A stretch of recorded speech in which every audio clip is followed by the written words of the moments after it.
Jason thought that must have been the thing that he had missed, but no. And so I went on to move forward again.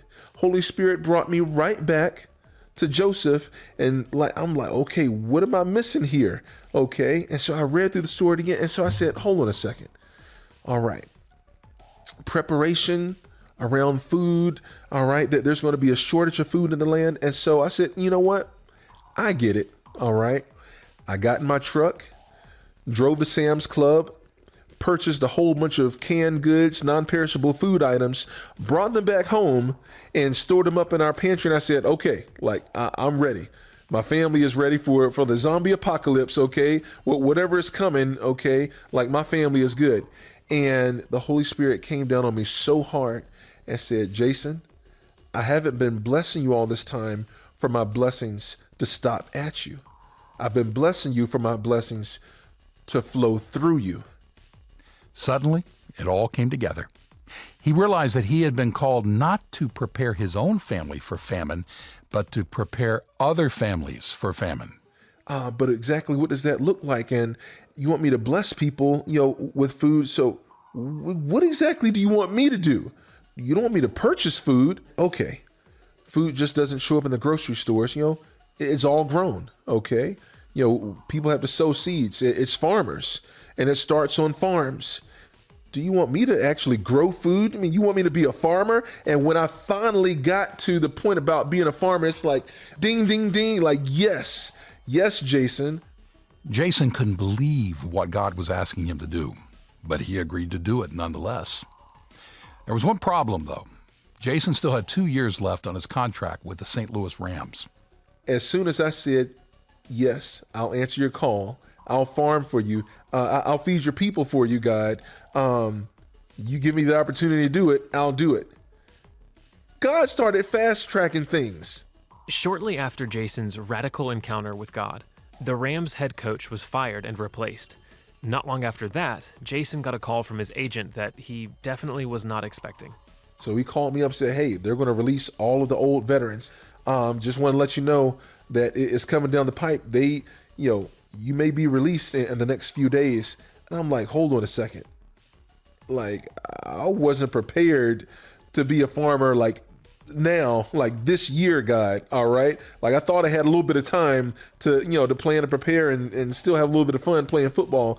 And instead of looking at that as a huge disappointment, man, I'm looking at it as a huge opportunity because I already know where God is calling me. He was ready to leave his old life behind and step into the new calling God had placed on his life. But first, Jason's commitment was going to be tested. And so my agent calls me back up a couple of days later and says, hey, Jason, got something else for you. There's 3 teams that want to sign you to a long-term deal right now. And I'm like, okay, well, what 3 teams are they? Well, the Carolina Panthers, the Baltimore Ravens, and also the San Francisco 49ers. And I'm like, no. And guess what? Even my agent didn't know. Only myself, my wife Tay, and God knew that those were the specific 3 teams that I wanted to play for more so than anything. Jason couldn't help but say yes, and he scheduled trips to visit each of the teams that wanted him. And I flew down to Charlotte and I visited their facilities. In the middle of that weight room, they said, all right, you've seen our facilities. You see that, man, we've got a great, a great team here. We're very competitive. We can go upstairs, sign a contract right now. We can make you an instant millionaire all over again. And in my heart, I said, God, help me. I don't know what I'm doing. And I heard from the Holy Spirit, you're not supposed to be here. This abrupt direction from God startled Jason, and he left the facility immediately. And so I said, I'm not going to visit the Baltimore Ravens. I know everything about them. I'm not going to visit the San Francisco 49ers. I'm not going to flirt with temptation anymore. He may have chosen to be finished with temptation, but temptation didn't feel quite the same way. During a family vacation to California, one of the coaching staff from the 49ers reached out to Jason and invited him to visit the training facility.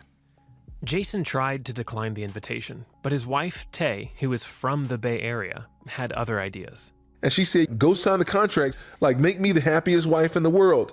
And so I actually go there and he's tickling my ear, sharing with me like all of the awesome opportunities that I can have there. They could sign me to a long-term contract, give me a whole lot of money. I could be a veteran on their team. And just as Jason was on the verge of accepting, the Holy Spirit interrupted him with the same clear direction he had been given at the Panthers facility. You're not supposed to be here. And you have no idea. Like when you need just a nudge, just a push in the right direction. And I'm like, man, I thank you for this opportunity, but I got to get out of here. That was it. Jason was done avoiding the commitment he had made to God. There was one problem, though. Jason hadn't gotten around yet to, telling his wife that God wanted him to retire from the NFL, sell their house, and invest a large portion of their wealth into farming. So Jason left the 49ers training facility to have a very important talk with his wife. And I said, it's not that I don't want to play football anymore. It's just that God is calling us and our family to do something different, all right, than football. And that's to put our home on the market in St. Louis and to move back to North Carolina and purchase some land. And we're going to work some of the land and we're going to farm. Tay wasn't convinced. She said, you expect us, our family, to work that land? Like, are you serious? And so I got so much pushback that I said, all right, like, I can't fight this battle. I said, God, I need you to fight my battles, all right? I said, Holy Spirit, everything that you reveal to me, I need you to reveal it to Tay.